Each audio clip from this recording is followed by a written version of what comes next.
Absolutely. I mean, the fans, greatest fans in the world. Truly. And I can say, as Zenyatta, that the robot community has been very welcoming. Embraced me, and it's we like you.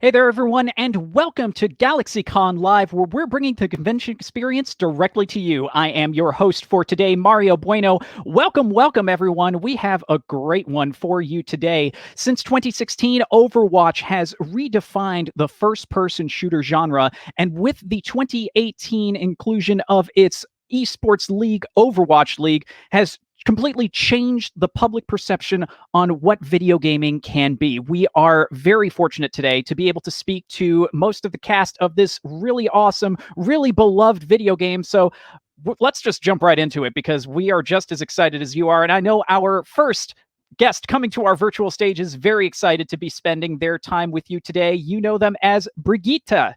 Please welcome Matilda Smedius to the virtual stage. Hi, everyone. Hello, and welcome. How are you doing today?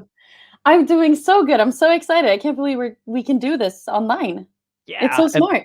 Like we were saying in the pre-show, I was feeling your very palpable enthusiasm. It's giving me life over here. I'm sure it's going to give our virtual audience a lot of life as well. So thank you for bringing that to today's panel. Thank you for taking joy from it, I guess. English is happening. And also joining us on the virtual stage is the voice of Zarya. Please welcome Dolya Gavanski. Hi, everyone. Hello, and welcome. How's it going over there across the pond? Across the pond in England. Well, we are vaccinating at quite a speed, so things are improving, and we can see the light at the end of the tunnel. Finally, bringing the hope to the world is the Overwatch crew. Next up, as the cutest little murder machine in first-person shooters wrecking ball, please welcome to the virtual stage, Jonathan Lipow. Hello, everybody. Hello, and how's it going on your end of these fine United States? Doing fine on the West Coast in Los Angeles. Beautiful day, 72 degrees, I think it's going to be. I'm through it, but we'll be all right. Wonderful. I miss that LA weather. Great to be with you guys. Next up, please welcome to our virtual stage the voice of Hanzo, Paul Nakauchi. Welcome to the virtual stage. Hey, all you Overwatch fans. Great to see you. It is great to see you too. Glad to have you here. How are you doing over there? Good. I'm in Los Angeles, the same as Jonathan, and so it's always beautiful here in Southern California, 73 degrees and sunny, so can't complain. Yeah. Amen to that. Lived in Burbank for a year. I'm over here in New York City, so I miss it so much. And someone else who we definitely will not be missing, because they are going to be joining us right now, the voice of Zenyatta. Please welcome Feodor Chin to our virtual stage. Hello, GalaxyCon. It's so great to be here with you. So great to have you with us. How are you doing over on your end? Cannot complain. Very happy to be here. Hopefully would love to see all you guys in person again someday soon, but for now, this will have to do. Rock and roll. Well, we are clearly doing our best, as we've been hearing, so there is light at the end of the tunnel. Next up, someone who you definitely don't want to see on the other end of the tunnel in-game, Roadhog, because he will give you a very bad day, but giving us a very good day is the voice actor for Roadhog. Please welcome Josh Petersdorf to our virtual stage. Say bacon one more time. Hello, everyone. How are my friends? It's so great to see the family again. I've missed all of you. John, Paul, Theo, Matilda, Dolya. It's great to see you guys. So before we begin, Josh, physical challenge or no? You know what? I just stepped out of the picking a red flag out of the nasal cavity with some slime, so I'm feeling really good. I'm gonna take the physical challenge, and we're gonna go for it all here. You're gonna get that Huffy bicycle, don't you worry. Robin, what do I win? Yeah, Robin. right. No one remembers Robin. Oh, man. Also joining the Overwatch fam today, please welcome the voice of Torbjorn, Keith Silverstein. Hello, Torbjorn, ready to work. Hello, GalaxyCon. I hope everyone is well. We are definitely sounding like we are cooking with gas over here. How are you doing over on your end? Yeah, I'm great. I'm also I'm that Los Angeles Burbank clan, that group. Nice. So I have to take the weather up one more notch. It's 74 degrees because we heard 72, we heard 73, so it's getting hotter as we speak. Because of you. Bringing the heat. You're turning the heat way up, Keith. That's I'm sure. John, Paul, Ringo, George, great to see everyone. Great. Great to see you too. And last but Good certainly to be not seen. least, bringing the big Soldier 76 energy to our group today. Besides being Soldier 76 in Overwatch, you definitely know his voice as the Incredible Hulk in Avengers Assemble and many other Marvel animated features. Please welcome to our virtual stage, Fred Tatasciore. Hey, everybody, thanks. It's just so great I get to use my real voice for a change. No one ever hears how I talk. Surprise, I got everyone. all in my sights, and I really... No, listen, Roadhog, we'll make sure you get that Huffy bike. I appreciate that. It's really good to I see found our everybody. bit for the It is- stream, but no, in all seriousness, thank you for joining us today, Fred. Oh, So it's how are you doing over in your neck of the woods? Oh, my neck of the woods. I'm in a little padded cell booth, which gets very hotter than 73 degrees. But I try not to start any fires in Los Angeles. That's how I'm looking. No, I'm doing great. Quarantined with a toddler and having a really good time, actually. It's been good. I'm really, really happy. It's so good to see everybody. I don't get to see a lot of you guys, and so it's really nice to meet and see everybody again. And it's such an honor to be here. Glad we can do this. So I'm glad we're very glad to have all of you here. Very glad to share in this really positive energy, especially in the times that we are in. And I know certainly over here in New York, it's a very gloomy day. So you guys are bringing a lot of sunshine besides the ring lights over here into this happy little bit. So that actually transitions me into the first question that I have for all of you today, because one of the things that made Overwatch really stand out is the diversity and inclusivity of its cast of characters. It's been one of the best, most refreshing things about the Overwatch property, and it's one of the reasons why there is so much love, so much affection for this property outside of the game itself. So I was hoping to see if, whether from your own experiences personally with the story and the characters, or interacting with fans in the years since Overwatch has dropped, what is that diversity and inclusivity really brought to your lives, whether through the interactions or the things you've seen throughout the fandom? Who wants to go first? Speaking, for Zarya, she's not really a conventional type of female we often see, in media. So it's been great to voice her, to be her, and to meet women in particular who are actually delighted to see somebody who is not, the usual sexy kind of claddy type that goes around and kills, but it has a very different type of femininity, or all sorts of different colors. And I think that's very important, and I think that's probably one of the greatest thing about this game, because it has so many layers and so many different characters, and they all kind of stand for what they believe in, and it's very empowering, I think, for maybe the performance as much as the gamers. Okay, that's from me. I feel like I thought about it when I first started playing the game, that I instantly was like drawn to it. And I'm not really an online gamer. I think it's quite it's kind of scary when you're a girl. You're not always welcome as a girl playing games online. So I've kind of not been too excited about that. And then I remember my brother said that I had to try Overwatch, and I was like, oh, what is this game? And then I instantly loved it. And that is so rare, but I could relate to the characters, and it wasn't just this brown and green and gray military thing. These were characters who had different personalities, and they looked different, and it was such a it was something completely new to me. I'd never seen that before.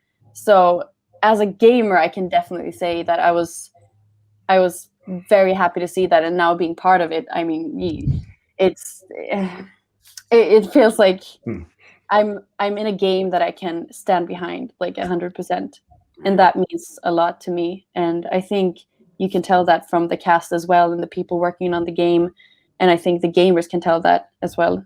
It's like we all love this game together because of the diversity, I think. Yeah, I like I feel really happy for everybody who found someone who represents them, especially people that felt like I don't have somebody that represents me, whether it's where I'm from, whether it's my body type. I mean, it can be a number of different things because there's so much diversity in this game. But I don't know which is better, those people that found that and are so happy, or the people that had it forced on them. Because, you know, we all need to be inclusive and we need to change. So for those people that didn't want it and didn't expect it, but already loved the game, and then they snuck in all this diversity, even that to me, I also find to be a great thing. So I don't know which I love more, but I'm glad it covers both angles. So, you know, I think going around the country and the world, you know, seeing all the fans, what struck me is that there's something for everybody in the game. I mean, no matter who you are, whether you're how you identify yourself in terms of gender, in terms of you know, race, in terms of, I mean, it really is geared towards everybody finding something in it that they can personalize. And it's been so rewarding meeting all of you out there and telling your stories. I mean, I've had people come up to me and say, oh my gosh, I was really depressed. And, you know, before this game, I was just, and then this game came along and, you know, it just brought me to a new place. And now I found a community. And it's just been such a profoundly significant thing for so many people. And I'm just so very happy to have been a part of all this, a part of a community that has brought so many people together, you know, and that people actually have found a home playing this game. And I think that's one of the most wonderful parts of being a part of this. Yeah, absolutely. I mean, the fans, the greatest fans in the world. Truly. And I can say as Zenyatta, that the robot community has been very welcoming. Embraced me, and it's we like you.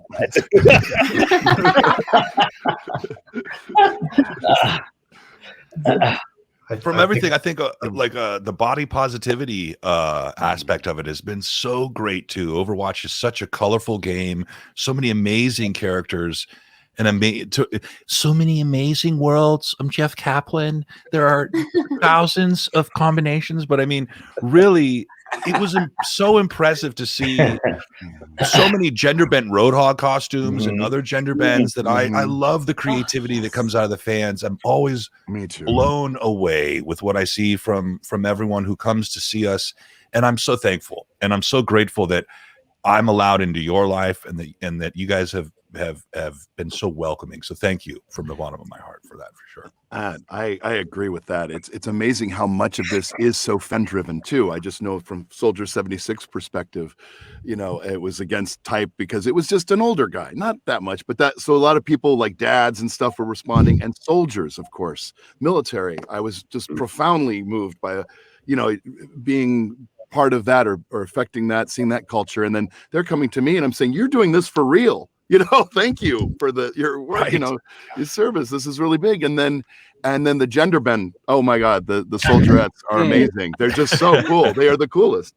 And then, you know, it's revealed that now I'm part of the LGBTQ, you know, community. And that just made it even better because I didn't know that in the beginning. And it was like, I would play him, the idea that you play him the same way, no matter what, you know, and his story is the same. You know, they looking for love, and that's not going to happen, you know, but it was just, I thought it was just so freeing. And so just, again, the inclusivity is just overwhelming, and it just keeps getting so too. It's great. So. Yeah, I definitely feel meeting the fans was a true eye opener for me as far as what this game means to people. And of course, you know, playing a robot powered by a hairy mammal. That's diversity, I think, right there. But really seeing the people's passion for the game and what it brings to their lives. I mean, if a lot of times, especially, in the past, few years, having a little bit of an escape is a nice place to be able to go, a safe virtual world you can hang out in. And I did not realize the impact this world had and the love that people had for this world and what we do in the world and voicing these characters. It was really so rewarding to hear the people tell their stories and share their feedback and their adoration, and just to be a part of that. It's a really huge honor to be able to be a part of something like that. So I really enjoyed the eye-opening experience of meeting fans. Rock and roll. Yeah, and we do have, I think, time for at least one more question from my bracket before we start opening it up to all of our wonderful live viewers. I'm actually going to kind of popcorn off of what Fred was just talking about with his experience meeting, the fans of 76, but then talking more about the approach to the role, because one of the things I wanted to ask all of you was, what do you like most about playing your character? So Fred definitely gave us a small taste of that with his response. So I'll take it back to Fred if you have anything else you want to add to that. Otherwise, we can open it up to all of you. Absolutely. No, one of the things, it was great. When I auditioned, Andrea let me, our wonderful directors, this is a part you should try out for. And he was very near and dear to my heart. It was just somebody who really cared about his compatriots and all, his soldiers. And I was thinking him as like the tough sergeant or the tough coach or the, over the hill kind of Clint Eastwoody kind of, Heartbreak Ridge type of character. And then that turned into dad. It turned into this thing, and it became a kind of a joke. But how I was playing it was kind of what I was thinking, and it was sort of worked. It started as a spoof, and then it was like, no, he's Dad 76. No, it's not. So it really, again, going on the thing about how the fans affected that, all the art that came in with him as on Father's Day, and in the chef suits, and I mean, it was just hilarious, and that took off from there. And so this is, interestingly enough, the character is not far from kind of my own. I mean, he's way cooler than me, don't get me wrong, but like my own mentality and my voice. Usually I'm something very, very different. And this was something very close to kind of in my own world, just a little grumpier, cooler me, I guess. I think Andrea talks about that a lot. Like, she always says, when the casting, she has found the people who are the characters. I think she has done such a great job in that, because I definitely relate a lot to Brigitte. Like, she's young, and she's even she's coming into this family thing like her father did. I got into voice acting because my parents were in that business, and you're kind of young, you want to prove yourself, and she's much more cheery than I am. I think. Well, I am cheery. You are cheery. I am cheery. That is true. That is very true. I am cheery. I think she is like me on my good days, like the Matilda that I want to be all the time. And that is so nice when you get into a studio and you're nervous or sometimes you're just tired, because I have to do late night sessions because we have people from LA that has to be online during the session, so I have to do night sessions or evening sessions. But I always when I get into her mindset, it's just let's go, and also it's the coolest job I've ever had. But still, it's just her mentality. She's just a go-getter. She just does everything, and if she doesn't know how, she'll look it up. And definitely me on my good days and what I aspire to be on my everyday, I guess. She's super cool. So what time do you have to do your VO sessions? I'm in Sweden, so I am 9 hours ahead of LA. So we do them, I think, at usually 6 p.m. is when we do them. Oh, okay. Well, that's not too bad. I was thinking it's not too bad. It's not too bad. It's like 2 a.m. Yeah. Yeah, no. Europe is still. I don't know if I could have done that ever. So I guess Paul, if you don't mind sticking your nose into this one, go for it. What do you have for what you enjoy? In terms of Hanzo? Yes. Well, it's funny because Hanzo is. I don't think I've ever played like I've done like kind of old characters inside of like I've done like goofy Japanese chefs and stuff like that. And actually, this is the first time that I did this character that was like like really sexy and had this whole sort of like mystique about him, and so it was fun to sort of bring that character to life. And sort of put on a certain swagger, and a certain kind of like je ne sais quoi. Well, Hanzo is Paul, right? He's modeled after Paul's actual body. So that's I cut off all the hair. I don't seem to know that, but kept that on. just minus the tattoos. I think it's just I don't have any tattoos. Yeah, there we go. So apparently there's a quick request here to mention sake. Do we have time for a quick anecdote before we continue on with everybody else's answers? Anecdote about sake? I blame Josh. Actually, I think the whole sake, I mean, they asked me to do sake, but then I just liked saying it so much, I just would say it a bunch of times, like, sake. And so then that's kind of what people would start doing, like, sake, yeah. Rock and roll. I actually drink sake. I drink sake. I love. We were in Hawaii and we had the wonderful opportunity to go to dinner all together one night, and we got to actually have sake. Yeah. And I was Was that the first time you had warm sake? It was the first time I'm going to count it as having warm sake. It was authentic. Okay. We were in Hawaii. I was like, this is authentic. I wasn't in like Stockton. You know what I mean? Like, warm sake. I mean, there's very fine sakes in Stockton. No offense to Stockton. Get our letter out right now. Never be invited to Stockton. The warm sake is kind of like most people are like, warm wine is kind of like, but when you get used to it, it's kind of nice. Yeah, that's really nice. There you go. From Hanzo himself. So let's actually stick with you for a moment, Josh. So some of your thoughts. I think Andrea is such a huge part of this, because it's like, I want to say she's like the brain, and then we're kind of like the heart of the character. You know what I mean? She's got the mind, and she has the focus, and she has the vision of what she knows she wants to see and what she's there to pull out of us. And I use this analogy a lot. I feel like I grew up watching a lot of specific cartoons. Like I grew up watching so much Frank Welker. Like that guy was like everything, and Lorenzo Music were huge like idols to me as a kid.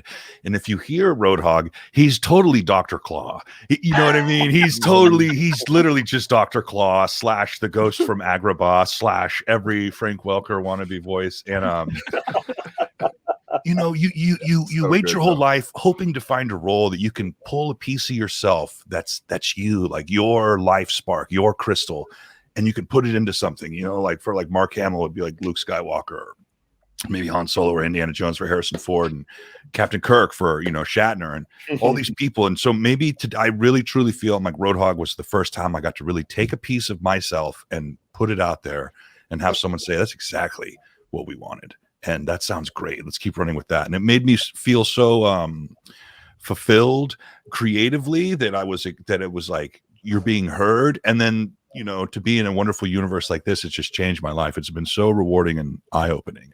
It's been amazing. So,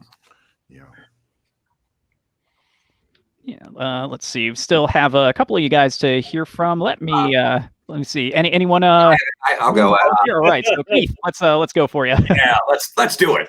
I think for me, my window into Torbjorn's soul was as a father. Basically, Torbjorn is a father and a grandfather, and when you become a father, I mean, you become a father first. Well, ideally, I guess I can't speak for every father in the entire world that has ever been, but you become a father first. And I know in Torbjorn's past, he made some mistakes, some things that he would do differently, and now he just wants to create a better world for his children, for his grandchildren, for the future. And it's funny because I feel like I know when I auditioned for Torbjorn, I didn't have all of that information. It was just a basic description.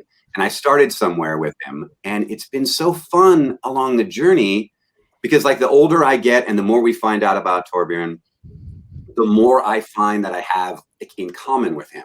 It's such a strange thing. I know he's a perfectionist, and it's kind of like, if you're not going to do it right, don't do it. And in my youth, I was nowhere near that. The older I get, the more I start to get like, yeah, like if I'm going to do it, I'm doing it once, and I'm doing it right, and I'm not around anymore. And then even honestly, like genetically, I've been on 23andMe for years and years now. I was adopted, and I got a lot of information from that website. And as they keep refining where I'm from, and I'm getting a little more information about my history, we're getting closer. I'm not kidding, closer and closer to me actually being Swedish. So, oh wow, wow. It's close. Plot twist: Keith is my actual dad. Yeah. You guys start working on the comics. Wait, I'm turning. So it's been a fascinating journey in that sense, because I don't think if you had asked me that initially, if I would have felt I had a whole lot in common with him, and I feel like the more time that passes, the more and more I do. So it's very fun in that way. Well, I have one question. So you said you've been on 23andMe for many years. So in these ensuing years, has the science gotten more refined that they're able to figure out that you're a fraction of more, different? Yes. It goes from, broadly European or what have you, and it just they narrow it down, and there are changes because the more and more people that go on there and the more samples that they get, where they can really define, okay, we know this is from here, especially with my African heritage, because obviously people who came over on slave ships, they didn't keep a lot of records of specifically what tribe and where in Africa they came from. So, that's kind of hazy, like somewhere in West African mainland. It's not as specific, but the further they go, and the more samples they get, the more specific it gets. So I can go on any week, and the information may change a little bit. It doesn't jump like this, but it sometimes will say, "Oh, you're not Swedish. Oh, you might be Swedish." So I'm like, okay. I had to go on there. It's Maybe really one cool. day it'll say that we're actually related. That's incredible. Go far enough back. How long before we find out that Keith is actually Swedish? The world is not ready for that. I can't promise it, but I'm not just saying that out of nowhere, like as just a fun thing to say. I'm saying I literally have been, every time I check now on my, let me speak for that specifically, because it keeps gravitating more and more towards that. So I just find that fascinating. But it's a great site. I actually found biological family through that site that I had no idea. Wow. Yeah, Oh my God. Fantastic. So it's Can been we just can the whole stream be about this? This I is know. super This is fascinating. sorry. And suddenly, That's great, ship. Keith. Genealogy 101 with the Overwatch crew. Done. But actually, I haven't heard from Dolya in a little bit. So Dolya, your thoughts on playing your character? Well, apart from being the strongest woman in the world, no, well, it's amazing. I mean, how often do you get the chance to play somebody so strong and so centered, and somebody who doesn't, she's just no nonsense person, and we are very different in many respects, physically, and I just loved feeling her body and finding her voice with Andrea, and we share elements of our heritage. I mean, Russia hasn't had the most easy history, and this idea of together we are strong, and somebody who wants to do the right thing and believes in what she does, I like very much, and also I think she's quite funny as well, which I. Rock and roll. So Feodor, John, you are the last two, and then we will move on to our first fan question. So who would like to go first? I'll jump in if or John. Come on, guys, don't fight. Come on, I hate when you guys fight. Aim for 3v3. I'll make it quick. Just like Matilda was saying about Brigitte, that she's her on her best day and who she aspires to be. I think Zenyatta, it's the same thing for me, that I would love to achieve that kind of that peace and zen just in my life. And it's a great reminder sometimes for me just to just chill and take it easy. It's like, experience tranquility. Exactly. Right. That's right. So yeah, he is absolutely what I would aspire to be, for sure. All right. Serenity John, take us now. home. What you got? It's usually more like that. Yeah, I'm more Costanza is really what Right there with you. Well, all right, my turn. All you. So yeah, well, being a wrecking ball, I'll tell you. First of all, do I aspire to be a mechanical droid type thing? No, but have I been making noises and things all my life? So as long as I can have vocal cords, I think I've always been making sounds and noises. And being able to audition for this character, I was like, "Ooh, this is I get to be a aggressive robot." And then when I found out more about it, controlled by a hamster, and then when I found out one of my idols, D. Bradley Baker, going to be the hamster, I'm like, what? So it was just, oh my goodness, I'm getting to perform a character with one of my idols, a voiceover, and I thought that was amazing. But yeah, all my life, just I'm normal, but I'm also weird, as you all know. So making noises, kind of just just kind of just something in the shower. I'm doing noises. Thankfully, my girlfriend knows I'm not psychotic. Can you please do the honk thing? But yeah, that's the thing. All my noises. That's amazing. Andre was very cool about just kind of letting me roll. She knew what she wanted. Like you were saying, she's the brain and we're the heart. I guess that's a great way to think about it. But she kind of just knew I was kind of in the zone of like, this guy's a freaking robot. Let him play with this. And then if I was veering the wrong way, they would guide me back to the right path. But it was really just so much fun being able to have that creative freedom. Another thing about the character, because it's obviously not a person, you do have a lot of creative license to assume how a hamster would program a ball to reflect the hamster's disposition and feeling. Yeah, there's a lot of room for a lot of layers. A surprising nuance. Could you break down that horn noise for? It's like a buzz. Break down that horn noise. It's a it's a bicycle horn, and whenever I was a little kid, there's a lawnmower. Let me do a lawnmower. There's a Volkswagen Beetle. I can do that. Let me try that noise. And a wood chipper. Oh, a bicycle horn. Okay. How would that? I don't know. It's. I just the noise. It doesn't do anything. I don't need to do it. That's just it helps it come out better. I don't know. It's mental. Okay. It's like a buzz and then I don't know how many times I made you do that when we were in Hawaii. Like, it's just so fascinating. It's even like when you hear it IRL, like it's insane. In person, it's probably amazing in person. It is amazing cool. in person. It's even at my cousin's wedding at an auto museum. Now, if you make this kind of noises, are people like kind of freaked out? Do they like turn around and go, "Oh my god, what did that?" They do. They usually like, what? Wait. What? No. Do that again. Wait. Oh my god, you should have a prank show. Yeah. Oh yeah. Oh my god, just you walking behind people and doing, and then they look back behind them and they're like, that's funny. Have you heard the video on YouTube of a guy walking with a bicycle bell, and people are just getting out of the way as he walks by. Getting out of the way of a bike. It's so smart. Wow. So we know what John's going to be putting up on YouTube in the near future. So let's see what we have waiting for us in the wings question-wise. Our first question, this one is directed to Kevin. If you could have any of the abilities from the game, what would you... Oh, I'm sorry, this one's from Kevin. It's like, who's Kevin? Welcome, Kevin. If you could have any of the abilities from the game, what would you choose? And what would you use it for? So this is a group question. Who wants to go first? Anything that would involve healing. Any healing. Yeah. Oh my gosh. Just any kind of healing. Just heal up. Heal up, damn it. Yeah. I had that would be so nice. Self-healing. I'm going to go Roadhog's mask. It looks like it's a way above a N95 grade. It looks like it's super strong. No particulates will come in. I'm going to go with the mask with the healing, the laughing gas. I'm going to go with that too. So does it have to be your character? Can it be any I was doing anything. You mean it seems open-ended, so I would say whatever is first to mind for you. So many options. I mean, flying. Yeah. Hello, Yeah.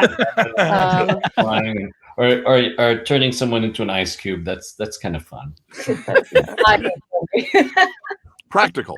Yeah, Yeah, very practical. especially if you're on ice. Yeah. I always take these things like way too seriously whenever it's one of those like, what superpower would you have? Because you have to go like, well, do I have this superpower in my world? So like flying, we all want to fly, but the government would be after you the first time you flew. Like your whole life is over. So is that taking it too seriously? And then I see problems with power lines and air traffic control.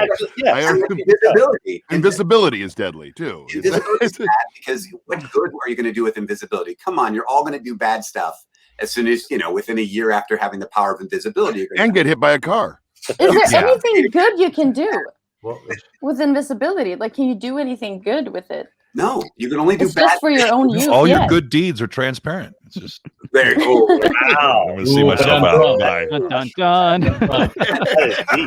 Take my wife, please. That being said, probably healing superhero power of philosophy in our world. I mean, heal yourself would heal everybody would be the most. I mean, useful, practical, and you think you could kind of sneak up to people and just be like, "Hey, are you okay?" And boom, secret healing. Yeah. Oh Good. my That's a God. real big deal. Yeah. That would be amazing. Right. Yeah. In life. Right choice. And then turn invisible and rob a bank. And then So give there's them just like a bunch of money charity. floating around. Just bags of money. There's some bags of money flying across the street. Every time someone turns invisible, there's in the movie, there's always that she's just stalking my ex-girlfriend. That's the entire thing. That's all I'm going to use this power for. I'm not going to change the world. I'm just going to haunt people like the new Invisible Man. I saw that. Was like, They all go crazy. Yeah, You know, it never goes well. You Never know? ends Like, well. it's like, No. Too much But you always have to walk around naked, right? If you turn I invisible. guess that can't be. Right. Yeah, right. As far as Ever You'd since have Kevin to. Bacon did it, it was he kind of You know, the old bandages, you know. Okay. That wouldn't be too different. Way to keep. We just took it somewhere else. That's Yeah. okay. I If I had to pick a power within my character's limits, I would probably say curling up into a ball and rolling wherever I want, and then that grappling hook thing. That's pretty Yes. cool. You do that. Yeah. You got a job interview on the Definitely. 56th floor of a building. You just whoosh and just get up there really quick. It's nice and easy. Definitely. Get around. I'd probably pick that if I had it within my character's limit. That's what I'd pick. But that flying, no doubt, flying is definitely the character that everyone would want. But there's a stipulation of flying now. I've learned more as I've learned about physics. Ability to fly, asterisk, with invincibility while in flight. If you knock a piece of a tree or a little pebble, it'll kill you. Yeah. That's the thing. I foresee all sorts of problems. You know, but Yeah, you gotta have that little asterisk. Yeah, it's a case of be careful what you wish for. Yeah. I know we are still waiting. I don't know how to hear land. From Paul, Feodor, and Dolya. What do you guys what do you guys have in mind for your preferred abilities from whether it's your character or someone else in the game? Oh, no, I mentioned flying, but healing definitely is one of the top qualities as a character and in life, if possible. Yeah. I want to make those sounds that Jonathan does. It shall be done. I've suddenly become like really envious. So living soundboard, got it. Yeah, exactly. I'd like to be more like Lucio and do more rollerblading. I think that'd be a nice workout, and but like fun at the same time. And so yeah, just a pair of rollerblades. So rollerblade master, got it. Goodness. He doesn't ask for much. I love it. Well, I just want a pencil. Realistic. Zen is very simple. Everybody's like, oh, I want to heal people. I want to, I want to rollerblade. make a difference in this world.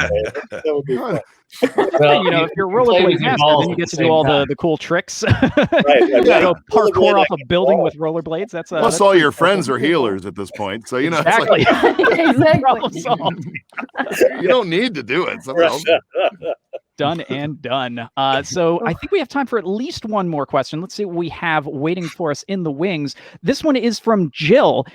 This question is, did you have any creative input on your character's voice? Interesting considering some of the anecdotes we've gotten so far. So be interesting to hear some of the possible nuances that may have been introduced, or if it was just, a straight one-to-one for you guys.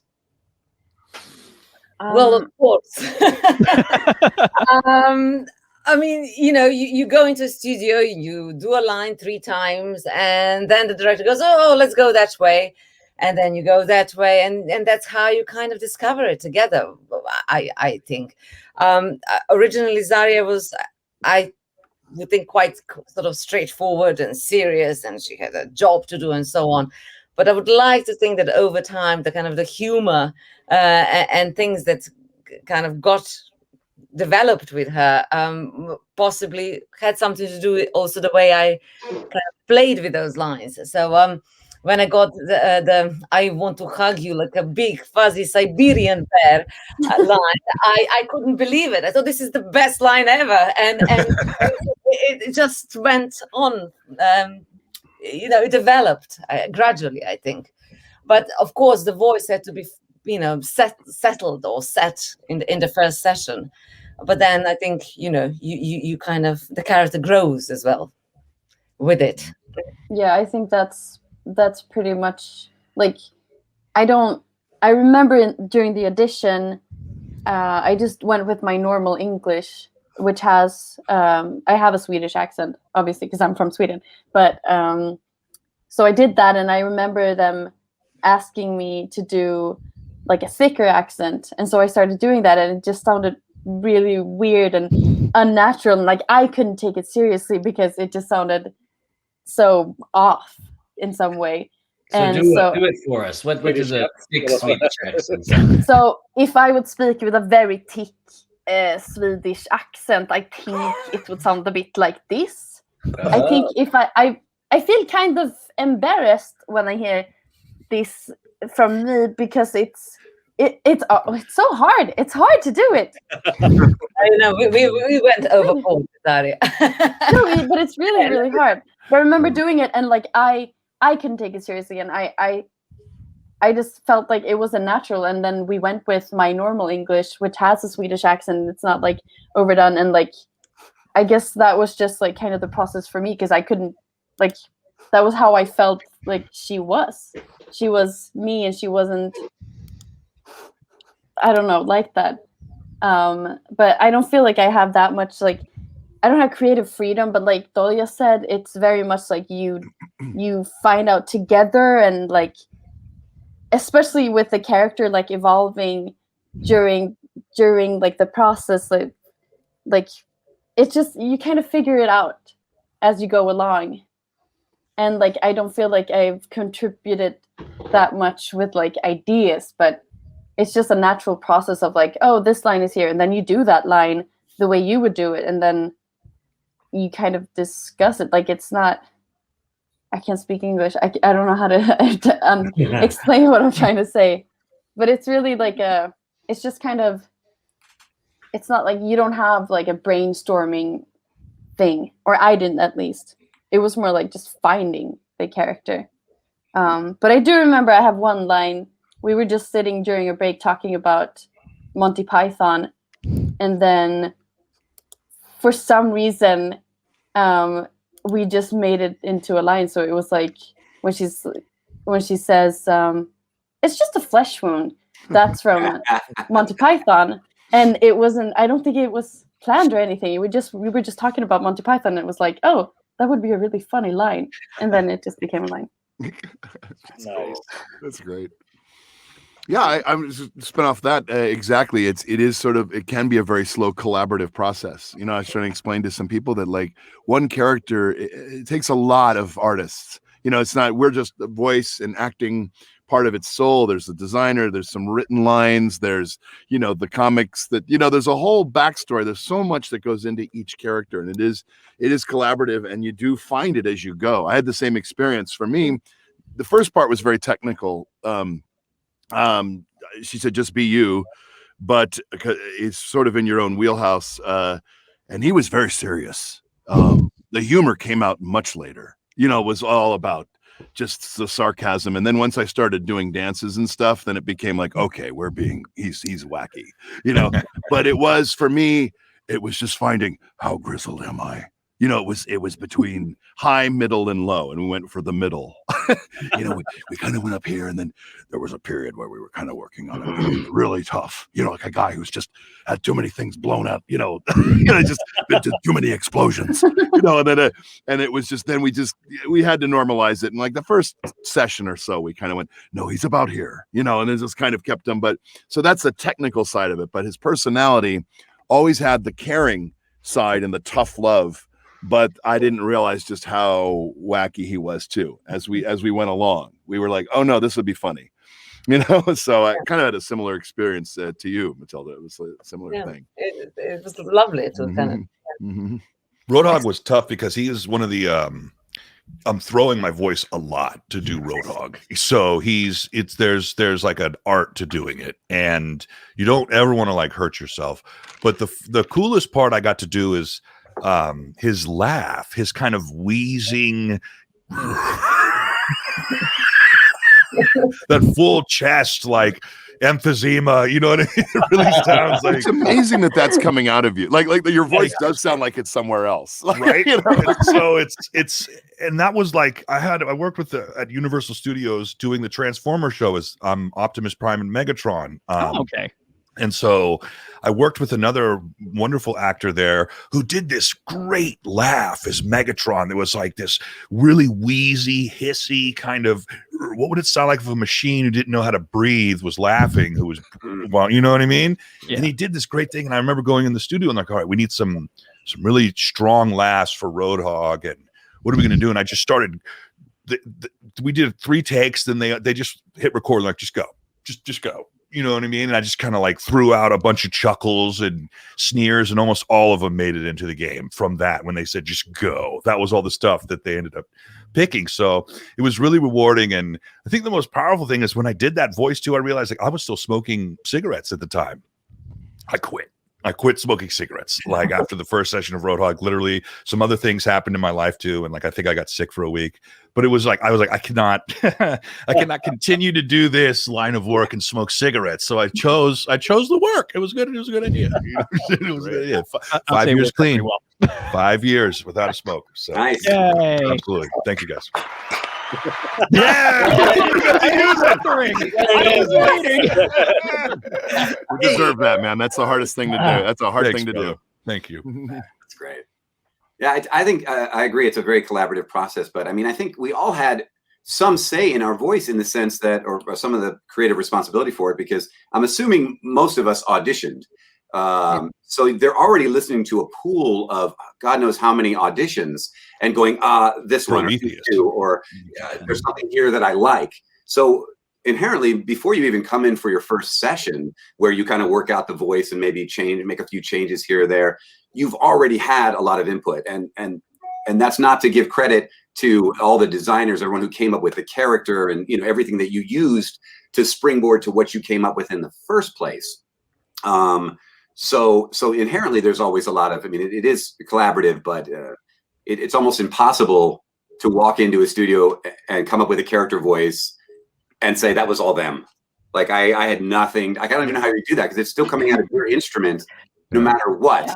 So even if they say do your general like generic tough guy thing, it's still your generic tough guy thing, and mine sounds different than Fred's does, or Theo's does, you know, or Paul's, or anybody else does. So that's in there, and it's amazing that they were able to find all of us, because I love all of your work on the game, and all your characters are amazing, and they're so different, and it's part of what makes this world so just interesting and special. So yeah, and I don't know if I had any specifics on it. I know I do a lot of depending on what's going on with Torbjorn, but a lot of I laugh before a lot of takes. Like whether I leave a little space, so because they don't want to laugh before every take, and obviously certain scenes doesn't make any sense. But when he's out there fighting, there's a part of having a good time and fighting the good fight that is part of him. So there's a lot of before like the line and that kind of a vibe. And You're already in there. it's fun is part of the character. Like I like to feel that I added some of that. Oh my god, Definitely that's did. so funny. That's a They make me great- curse. Yeah. I don't do laughs, I curse before some lines because I'm not tough enough. So I need to say something really. Oh, my yeah, God. no, Bad. that's true. You say a word and then a little scissor space or space before the thing gets you right in the mode. It's Yeah, amazing. exactly. Mm-hmm. And that's again, Andrea, our director is so great with that. She really brings all this stuff out with you, and you're allowed. She knows you're doing that. Knows that that's the process, and she likes to. Oh, get she you made there. me do that. I would never. Oh, really? I No, wouldn't. she's great. I wouldn't dare. Mm-hmm. It feels good though, right? For the record, Oh, definitely. mine was actually a straight offer. Jeff Kaplan just called me. I was to choose between Zenyatta or Tracer, and I actually no. Well known. This is Made the wrong call. But There's anyway, still hope. I'm telling you, I'm just waiting for Kara just to I don't know, just give it up. Is that why? That's why he's like, I grew my hair out long and everything, did, so I could have the tracer. Cheers, love. But with Zenyatta, the first session, it was pretty. From my audition, it was. I think they kind of knew what we were all looking for, and there was a little talk initially of, oh, would he have like a Tibetan accent, or would he have and we toyed with that very briefly, but it was like, well, you know what? He's a robot, so I don't think that would make much sense. And then, we just kind of took it from like the classic, like Mr. Spock or Mr. Data from Star Trek. Like, he's a robot, but he wants to be human. And I think that was the driving kind of force behind the voice there, is that he's striving for humanity, but he's a robot. Do you do a Tibetan accent? I don't think not well. So I think that's probably another. Why we didn't go that way? I had a similar experience to Matilda, in the sense that when they wanted the Japanese character, I was doing a thicker Japanese accent. But usually, what happens in these situations is that I'll give them more prominent Japanese accent, and they say, "Oh, can you do a little less? Okay, can you do a little less? Can you to the point where I'm talking like I am now, basically, and say, oh, that's good." I think that's it.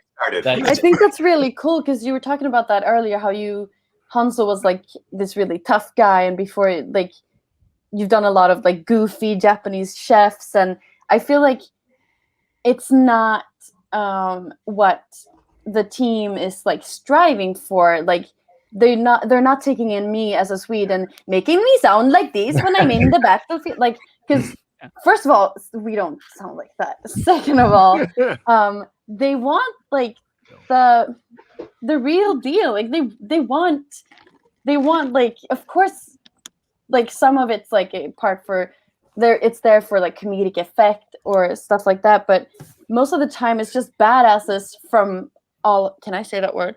Yes. Okay. It's PG, badasses. It's badasses from like all over the world. Like, it's not, oh, here comes the Swede, let's make her like run in with a meatball or stuff like that. It's like, she's tough. She's like cool. It's like, And a wooden ladle, like exactly. That's Birdie, birdie, birdie, birdie. really. You will be me. I really like that. Anytime I'm at IKEA, that's straight for the meatballs. It's, Oh yeah. wonderful. And the lingonberry. So, I heard that. I guess, Very with bring us home. What about you? Because obviously you are the living Foley machine, which has impressed everybody here. By the way, It's so interesting because, like, I had my audition. Of course, I had 3 auditions for this part, and some of the noises that I make, they do some processing, as I'm sure you're aware of the robotic voice. But like Theo was saying, they mentioned Commander Data, like, as a reference. He kind of like. So it's funny because the hamster's this cute, pudgy, little adorable character with an adorable sound, but then they completely juxtapositioning him with this robot who's just aggressive and fierce.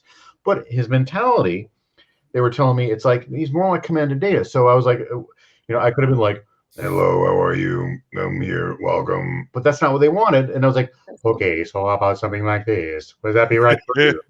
And they're like, no, but then they wanted to be bigger. It's because it's more comedic if he's just like, now, welcome, activated.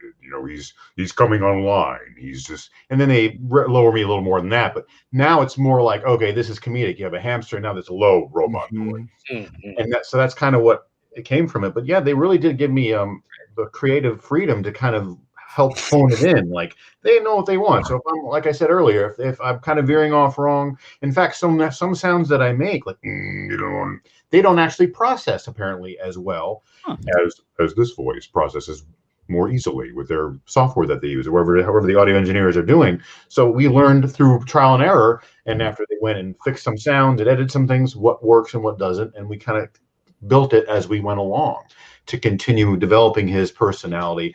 But they did give me some freedom. Like I remember, like when he laughed, like ha ha ha ha ha. That was me. I did that, and they kept that. There's you definitely have some license to be creative, and the absurdity of the character lends itself well to that type of environment where they're letting you have that freedom to kind of come up with things on your own and see what hits and what misses. But it was a lot of fun to do that and be creative with them and bounce ideas off each other. And get the context from them as to what he's thinking. So we are running a little bit over time, but obviously this has been a wonderful time for everybody involved. Again, big thanks to our entire cast over here. Do you all have some quick parting words before we wrap it up so everyone can get into the queues?